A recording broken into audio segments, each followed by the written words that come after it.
Hello, what's up mga sangkay? This is me, Sangkay Janjan. Pag-usapan po natin ito, maraming mga bansa ngayon mga sangkay na binabaha po ng gusto. At hindi lamang po ito basta normal na baha na mga nakikita po natin dito sa Pilipinas at sa iba't iba pang sulok ng mundo, kundi ito po ay mga hindi na po normal na mga pagbaha sa iba't ibang panig ng mga bansa, mga sangkay, na nagdudulot po na ang daan-daang mga tao na nawawala.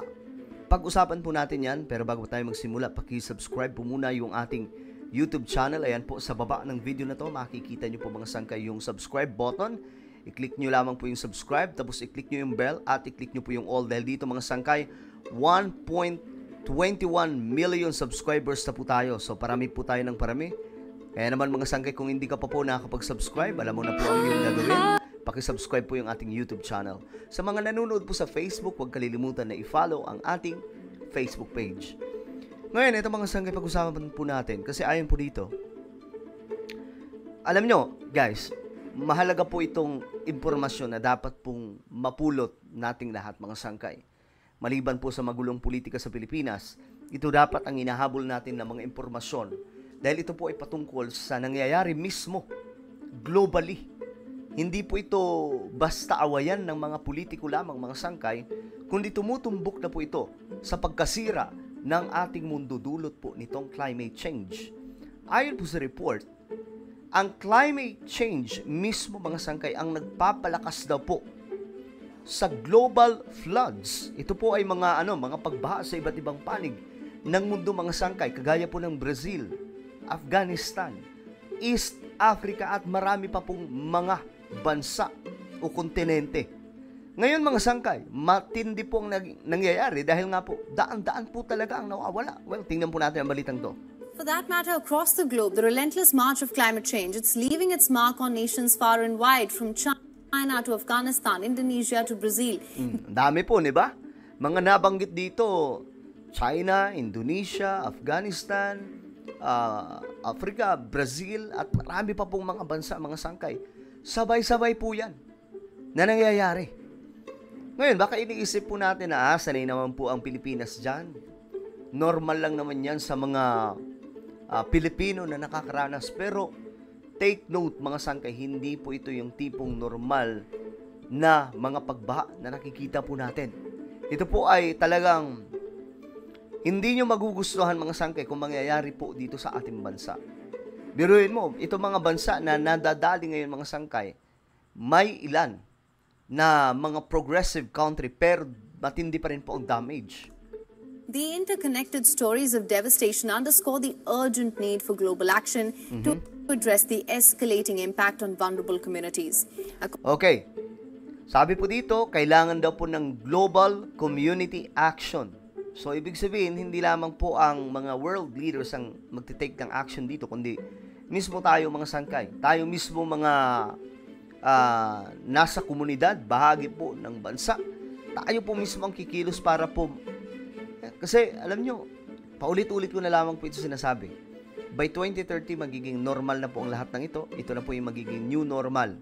Yung temperatura, lalo pong tataas mga sangkay, at ang mga pag-ulan, mga pagbaha, init ang panahon, lalo pong lalala mga sangkay by 2030. Kung hindi po ito mapipigilan ngayon pa lamang mga sangkay. So 2024, meron pa po tayong sabihin na po natin buong 6 na taon para po, or let's say buong 5 years ng paghahandaan ito mga sangkay.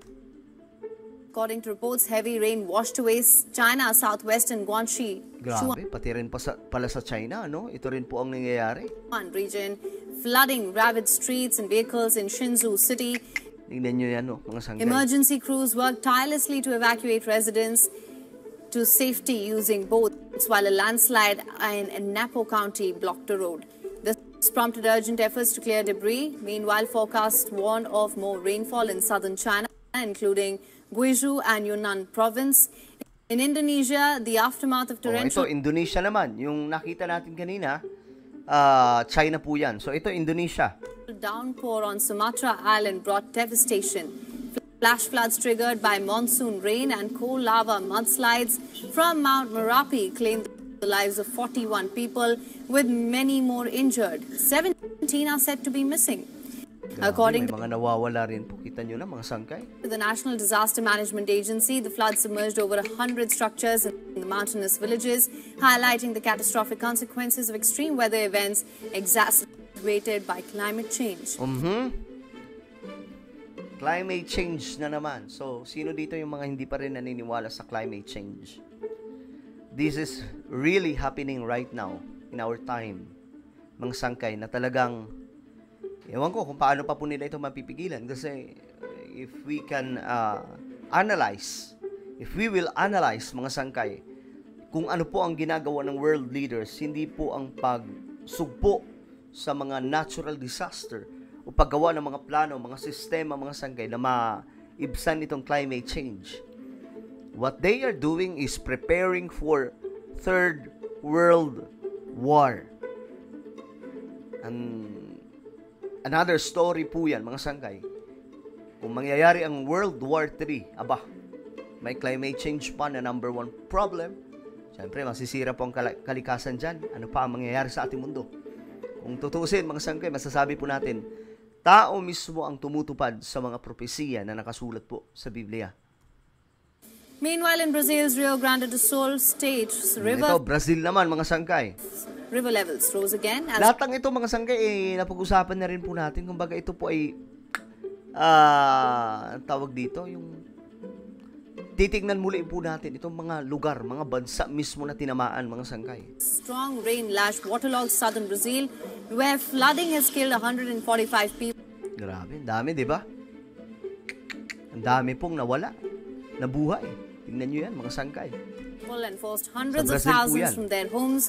Residents are bracing for more misery from the new rain after 2 weeks of downpour saw rivers burst their banks, swallowing up towns and parts of the regional capital. More than 2 million people have been affected by the deluge, which experts link to climate change, exacerbated by the El Nino weather phenomenon. Halo-halo na, may climate change, may El Nino.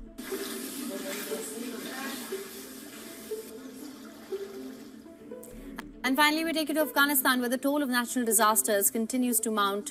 More than 300 Afghans have perished in the flash floods that's More than 300. Biruin nyo yan, mga sangkay, kung gaano katindi po yan. So, this is not a joke. Climate change is really something very important na kailangan na po matakal ng world leaders. It's happening right now sa iba't ibang mga bansa, mga sangkay. 2024, nakaranas po tayo ng sobrang lakas ng init ang panahon up to now. At dulot po yan ng climate change. Pero maliban dyan, sa kabilang banda, ito naman po mga pagbaha, itong mga pagbagyo, itong grabe na po. Tumitindi na po talaga itong situation ng ating mundo. So, ano po ang inyong opinion tungkol po dito? Na mismong sinasabi na itong climate change ang nagdudulot po ng matinding problema ngayon sa ating mundo. I-comment po sa ibaba ang inyong mga opinion.